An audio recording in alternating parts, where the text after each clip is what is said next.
Today we celebrate the oldest service organization here at Good Shepherd, the Daughters of the King, and our homilists are Pat Miller and Gayle Happel.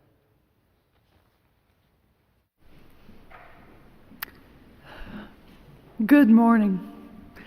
My name is Pat Miller.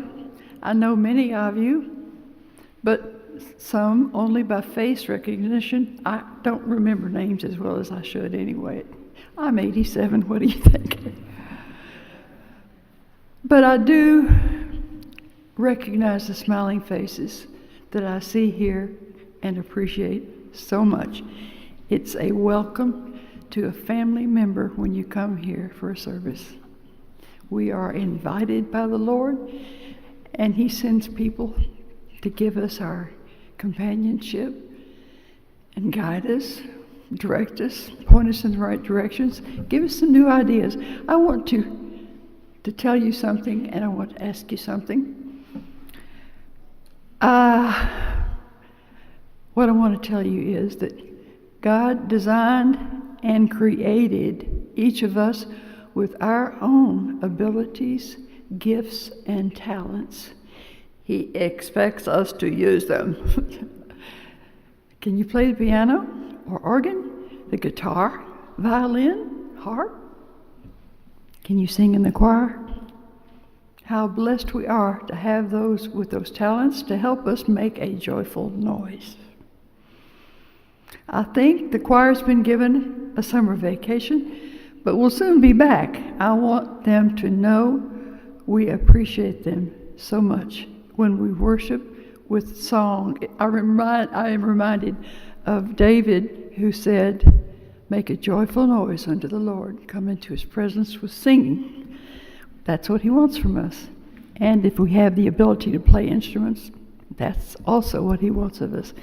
Anyway, we all have gifts and talents, and sometimes we don't know what they are, but when we ask how we can help, we may find out. Do you think you might serve as a greeter?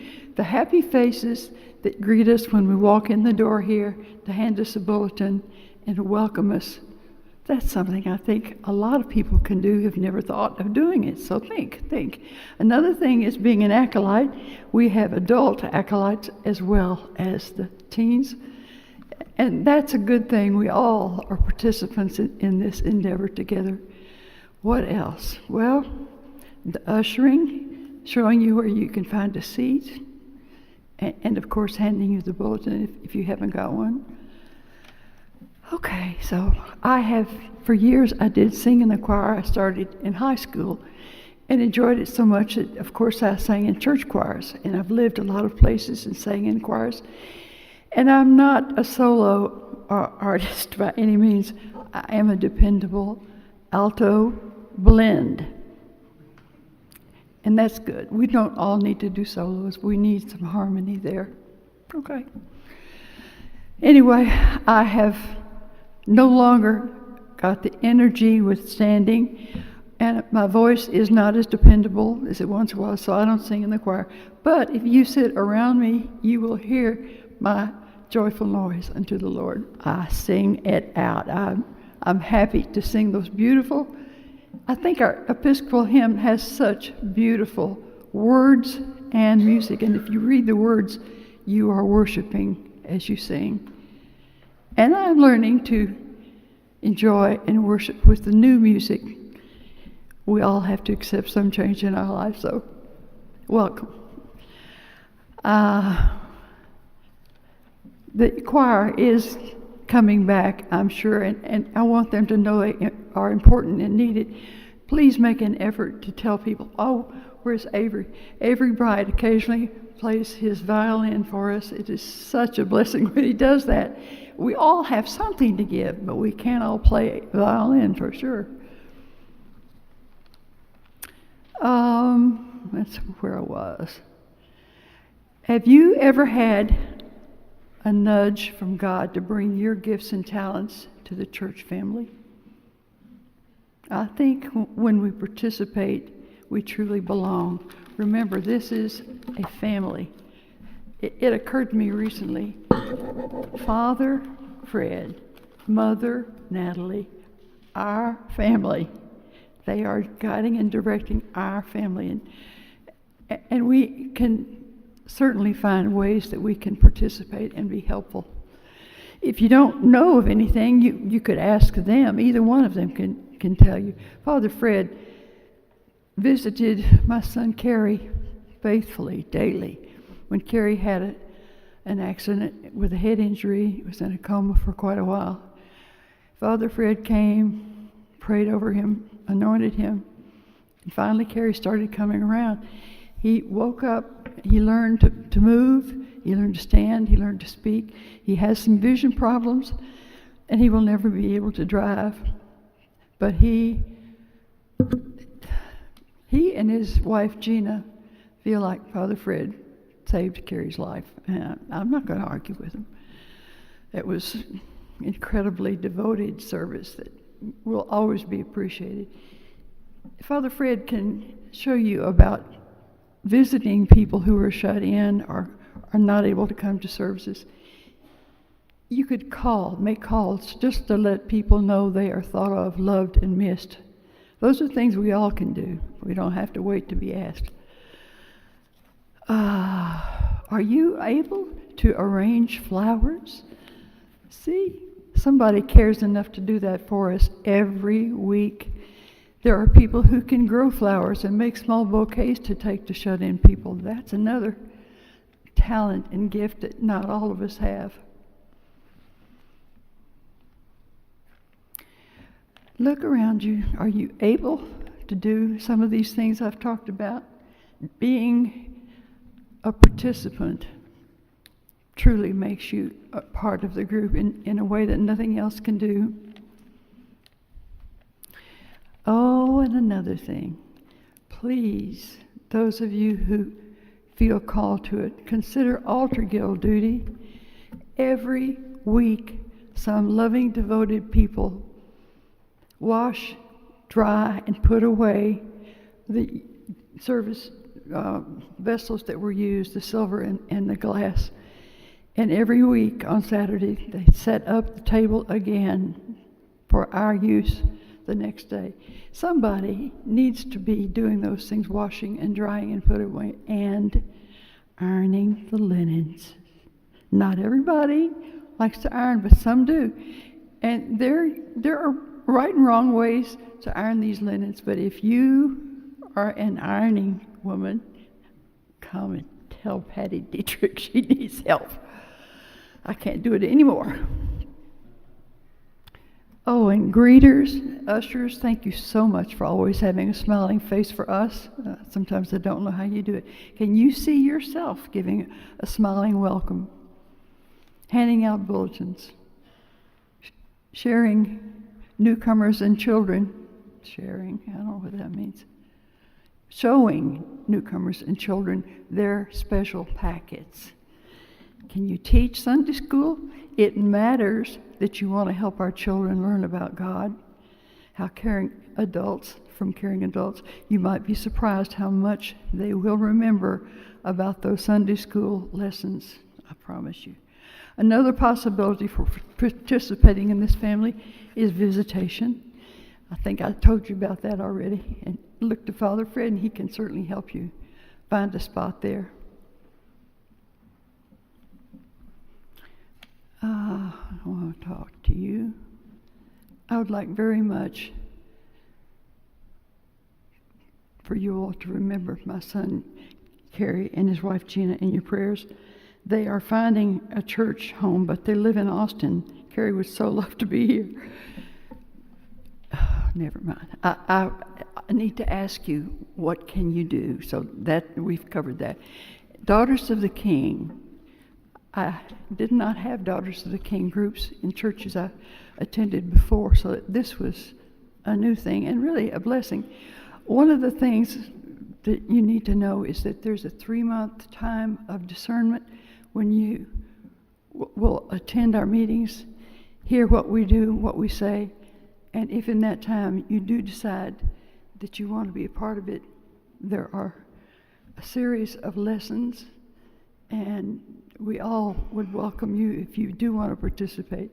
One of the first things and the biggest things that I participated in Daughters of the King, a sad thing in the life of a lot of children these days, they have to be taken into foster care.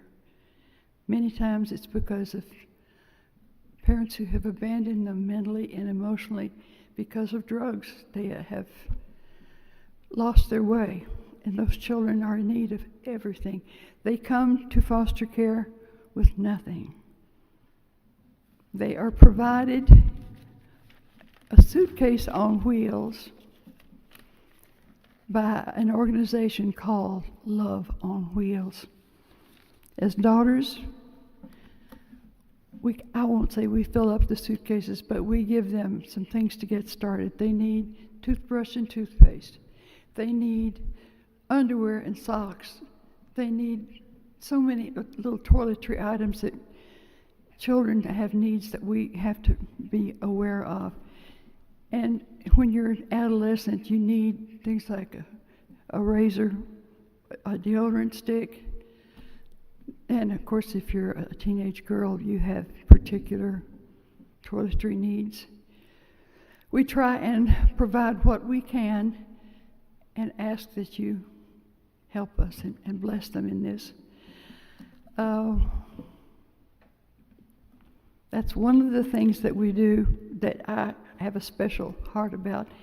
We also provide an individual note in their packet to tell them somebody cares and is praying for you. You're not that alone. They need to hear that. Well, Gayle is going to cover more about the Daughters of the King. I would urge you, if you're a woman, to consider whether you are called to this particular ministry, whatever you want to call it, and join us. The group has been such a blessing to me. Well, I thank you for your attention. Now Gayle will speak up.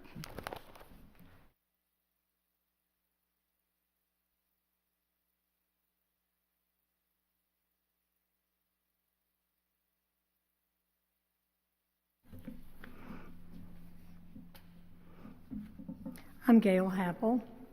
I've been a member here at Good Shepherd for 25 years. When Perry and I left a former church and began searching for a congregation where we could be useful in ministry and make new friends, we were going to look at the Episcopal churches around here, and we tried Good Shepherd first. We haven't left, and we've watched the congregation grow in love and service ever since. I've been a member of the Daughters of the King here for 23 years, since our chapter was first formed. Today we're serving at the worship service to bring attention to our order and our work of prayer and service in this community. We've got a table out in the hallway with more information for those who are interested. For a little bit of background, the Order of the Daughters of the King was begun in 1885, which is 140 years ago, in New York City, and it was led by a woman named Margaret Franklin, who had a Sunday school class, and she decided to form it into not a social group, but a group of women who take a vow of prayer, service, and evangelism. They're ages 18 through 108. We take a vow of prayer, service, and evangelism, and we're serious about deepening our faith and serving God. This year, there are over 20,000 daughters from every state and in 22 countries. Feel free to ask any of us about our experience. As I studied our epistle for today in Colossians 2, I was reminded that being in community matters and was a very important teaching of the early Jesus followers. They worshiped and broke bread together and were small groups of people that had a common commitment. For us at Good Shepherd, our worship and fellowship and service take commitment, and they also take hard work. I was raised as an only child in a small family. I was so thankful to have an extended family in southern Illinois that I could visit and be a part of.